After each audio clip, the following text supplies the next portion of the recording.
I don't like Taylor Swift. In an era where cultural touchstones are often debated and dissected, declaring a dislike for Taylor Swift can feel like a provocative act. Her superstardom is undeniable, her influence vast, and her fan base fiercely loyal. Yet, from a conservative vantage point, there are indeed compelling reasons to approach her cultural omnipresence with a degree of skepticism, if not outright disapproval.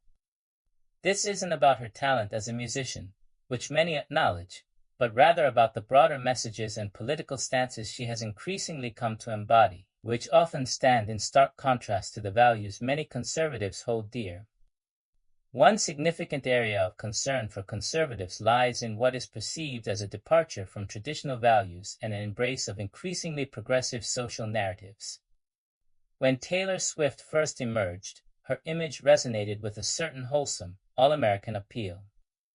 Her early songs often explored universal themes of young love, heartbreak, and growing up in a manner that felt relatable and, for many, unobjectionable. However, as her career progressed, so too did her public persona and lyrical content. This evolution, for some, has felt less like artistic growth and more like an alignment with cultural trends that actively challenge established moral frameworks. Her increasing vocal support for modern progressive causes, particularly those surrounding gender identity and sexual orientation, directly clashes with the belief in traditional family structures and binary gender roles that form a bedrock of conservative thought. For those who believe in the importance of maintaining foundational societal norms, Swift's embrace of a more fluid and woke ideology can be seen as unsettling, even undermining. Beyond social issues, Taylor Swift's entry into the overtly political arena has been a significant point of contention. For years, she remained largely apolitical, a stance that allowed her music to transcend partisan divides. This neutrality was appreciated by many who believe that entertainment should offer an escape, not a political lecture. However, in recent years, she has shed this neutrality, becoming an outspoken advocate for the Democratic Party and using her platform to criticize conservative policies and leaders. While every citizen has the right to their political beliefs, the immense cultural power wielded by a figure like Swift means her endorsements carry significant weight, particularly among younger, impressionable audiences. Conservatives often view celebrity political activism with trepidation, believing that highly visible public figures, often perceived as out of touch with the struggles of everyday Americans, should refrain from using their influence to steer electoral outcomes.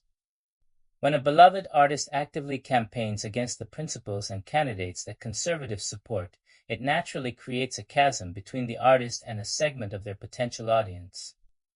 Finally, there's a broader discomfort with what some conservatives view as the commodification of identity politics and the narrative of victimhood that occasionally permeates modern celebrity culture.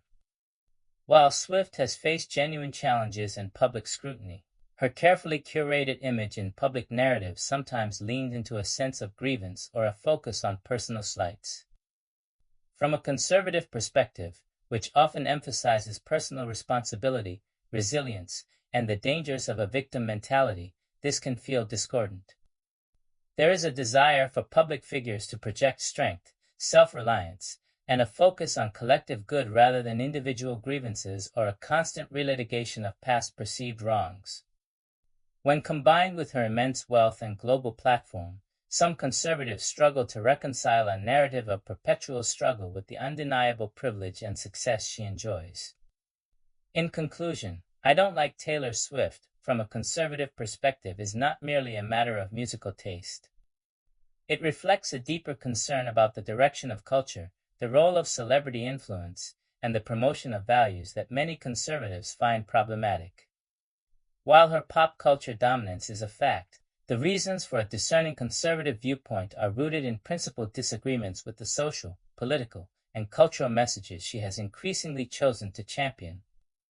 For those who hold fast to traditional American values, her ascent represents a stark reminder of the cultural shifts that continue to challenge their worldview.